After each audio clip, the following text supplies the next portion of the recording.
So I'm going to try and cover quite a few things in this video. If I miss anything, I apologize right now. The first thing is building a sub-city. As you can see here, I occupied a flat ground. You do need to do that in order to build a sub-city. Click on it, click the magnifying glass or check. It will open this screen. If you click fortify, it will tell you exactly what you need. You need 100,000 of every resource, including gold, and you need to have a legend in the flat ground. You just hit check and it will build a sub-city. It will start out at level 1 for you, and you'll be good to go from there. Over here you have a couple different things you can do. You have the stronghold, you have the divination trigram. This is great for newer players. You can get stuff pretty much for free. The only thing you need to do is give 5,000 gold. For players that have been around a while, there really isn't anything here worth getting, so most people don't do it. The stronghold, if your ally takes a stronghold, you get bonuses. In order to do that, you need to donate troops and everything. So you just go to the stronghold page, click donate. You can choose which troops you want to donate and whatnot. Soldier tokens, war tokens, they're always helpful. You can get quite a few rewards as you donate troops. Different troops give different amounts of honor points, and the honor points are what you use to receive rewards. Once you get more strongholds, you will unlock more rewards. The ruler tab, you can just double check everything in here. You can look at the different cities you have. This button here, once you illuminate your namesake, it will give you some extra potential points and some extra skills once you reach level 100 and up, I believe it is. You can change your city flag right here. You can just look at the total population you have, how many legends you have, all that kind of stuff. It gives you quite a bit of information if you need it. You can go to your different cities via this tab. You just click on them, hit enter.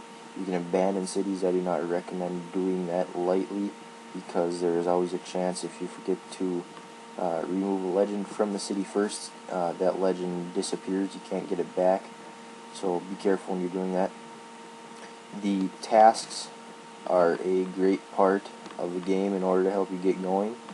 You'll start with the novice tasks. There'll be a long list. I have them all done already, so unfortunately I can't show you them. But the tasks show you what is required, the objective, and kind of gives you some hints as to how you complete the tasks. Some are a little clearer than others.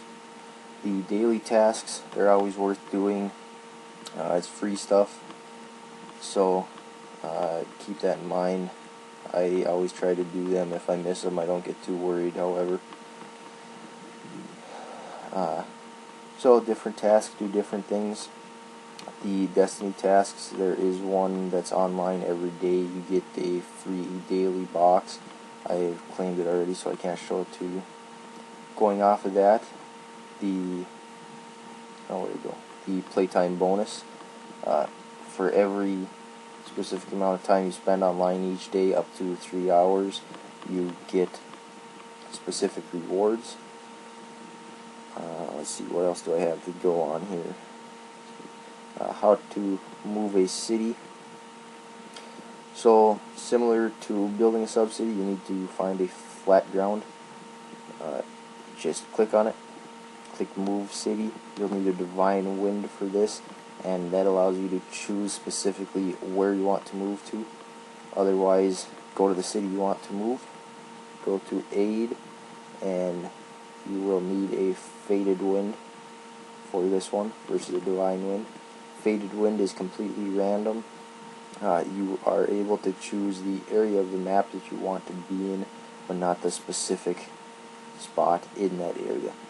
So you can choose between these different areas: Snowy Mountains, Bloodless Mountains, Eastern Peninsula, all that kind of stuff. And you can kind of narrow it down to specific areas, but not specifically within that area where you want to be.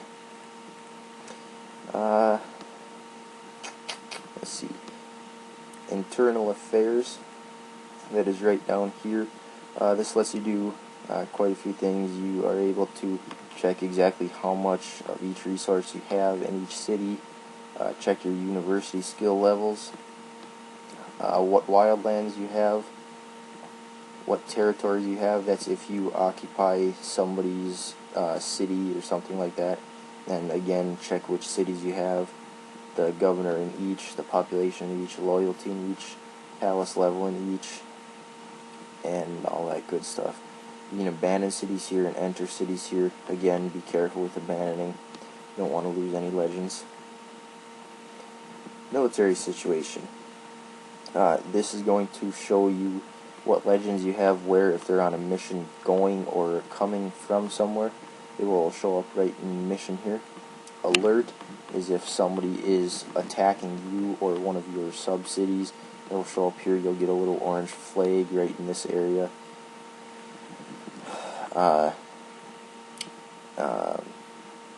Watchtowers help with this. Otherwise, it just tells you somebody's attacking, not where they are or how far away they are. Land is if you are somewhere, so your troops aren't moving, so you're in an SP or a wild land, like I'm in that flat ground. Alliance is if you are sending resources to someone, that kind of stuff, or someone is sending resources to you. Well, sending resources to people, you just click on their city that you want to send them to. You do need to be either in a friendly ally or the same ally as them, or it won't let you do this. Click on their city, click transport. You can select which resources you want to send and how much, and just click transport and it'll send it their way. Let's see, the Alliance tab. So you can get a quick overview here. Warfare, that lets you just check if anybody's attacked anyone in your ally. Warship is probably the big one here. Once you have the warship maxed, as we do here, you will unlock all these different rewards you can claim. You do have to donate gold in order to claim these. In order to donate gold, you go to Internal Affairs, Donations, select how much you want to donate, and then donate it, and you'll unlock all those things. Items, again, you pay gold for these. You don't have to donate the gold, but you do have to pay it, so you need enough gold in your city. These are great for doing wildlands and everything. The extra bonus is always nice, and if you run out of herb pellets and blood flowers and that kind of stuff, you can always use those to refill stuff.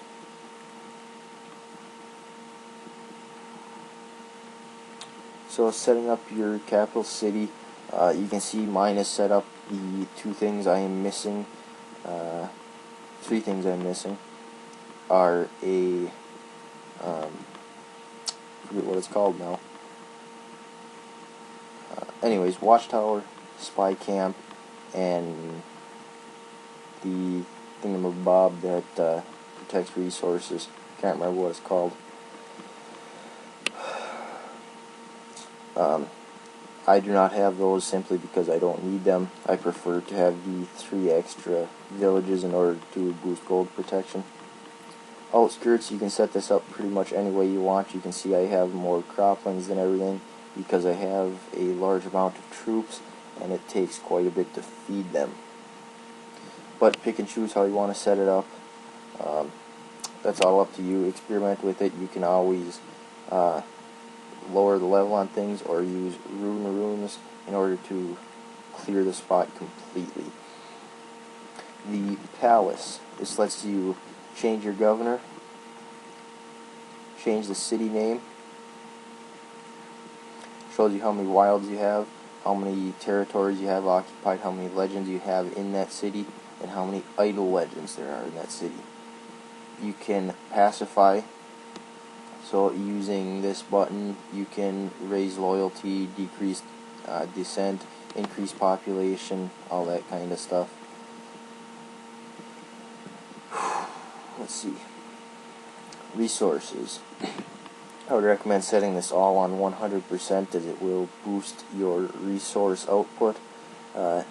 These show you exactly what you're producing, your basic yield. Natural production is always going to be 100 skill bonus. That's your university skills. Governor edition, that's your governor. Mine happens to be a monk with very high magic, so I get a good resource production boost. Wildland production, that's if you occupy a wildland, you get a percentage boost based on the type of wildland. Artifact bonus is the Hillbreaker, Rocks Under, that kind of stuff. Wildlands, that's all the wildlands you have. You can go through this interface to check them, build sub-cities on them, abandon them, that kind of stuff. You can recall troops through this, like so. Then you can abandon them. Territories, again, that is any sub-city, capital you've occupied from another player. Construction, you can level things through here if for some reason you don't want to do it through this part or this part. Just an extra option. Add teams will use a labor bill. Let's see, what do we have next? So chat, you have quite a few options of chat. You have global, world, alliance, private, system, and info. Global will include all of them. The rest will limit it to specifically that type. You click on this button right here in order to choose which type you want to be in, whether it's private, alliance, or world. Shield, you can lock out any of those three. If you go to your alliance tab and click on friends, you can see all the friends you have, whether they're online, their reputation, and what alliance they're in. On the other hand, the blacklist will, if you add somebody to this, you will not be able to see them chat. They will not be able to send you messages. Basically, you've cut them off from all communication with you.